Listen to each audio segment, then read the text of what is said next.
കഴിഞ്ഞിട്ട് ഞാൻ ചേട്ടന്റെ കാലിൽ ഇവിടെ വെക്കും, എന്നിട്ട് പിടിച്ച് വലിക്കും.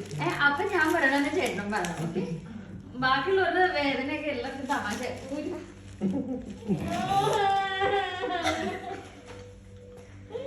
വേദന എടുക്കില്ല കാർത്തി, ചേട്ട ഊരാന്ന്